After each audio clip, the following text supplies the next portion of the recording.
নির্বাচন করবেন? সবকিছুরই শেষ আছে। আদালত প্রাঙ্গণে এমন বার্তাই দিয়েছেন সাবেক আইসিটি প্রতিমন্ত্রী জুনায়েদ আহমেদ পলক। প্রশ্ন উঠছে, শেষ বলতে কি তিনি রাজনীতির সমাপ্তি বুঝিয়েছেন, নাকি জেলখানার দেয়ালের ভেতরে থেকে তিনি নতুন শুরুর ইঙ্গিত দিচ্ছেন?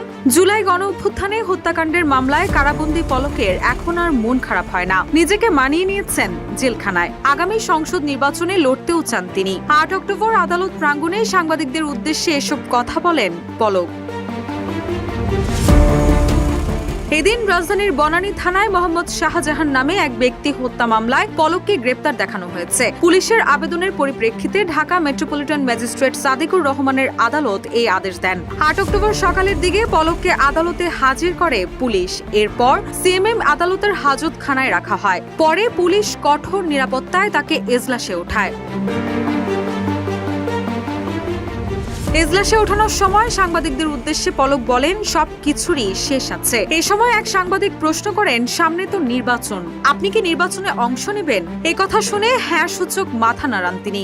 এরপর আবারও পলক বলেন, সবকিছুরই শেষ আছে। পরে পুলিশ তাদের সিএমএম আদালতের ৫ তলার এজলাসে ওঠান। এরপর তাকে কাঠগড়ার ভেতরে নেওয়া হয়। তখন সেখানে দায়িত্বরত পুলিশ সদস্য তার মাথার হেলমেট আর বুকের বুলেট প্রুফ জ্যাকেটটি খুলে দেন।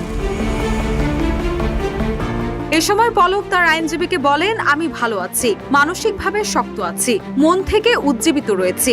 আগে থেকে মন খারাপ থাকলেও এখন আর মন খারাপ হয় না, নিজেকে মানিয়ে নিয়েছি। একই সঙ্গে এই সংবাদ পলকের বাড়িতে পাঠানোর জন্য তিনি গণমাধ্যমকে অনুরোধ করেন। পরে বিচারক এজলাসে ওঠেন। শুনানি শেষে আদালত এই মামলায় পলককে গ্রেপ্তার দেখানোর আবেদন মঞ্জুর করেন। পলকের আইনজীবী সাইফুল ইসলাম বলেন, জেলখানায় যে সুবিধা পাওয়ার কথা সেটা তিনি পাচ্ছেন না বলে অভিযোগ করেছেন। কিছুদিন আগে আওয়ামী লীগের এক নেতা চিকিৎসাধীন অবস্থায় মারা গেছেন। এ বিষয়ে তিনি ভীতিগ্রস্ত হলেও এখন মানসিকভাবে প্রস্তুতি নিচ্ছেন। সবকিছুতেই নিজেকে মানিয়ে নিয়েছেন পলক। রুশা সুর, নিউজ ডেস্ক, ইত্তেফাক।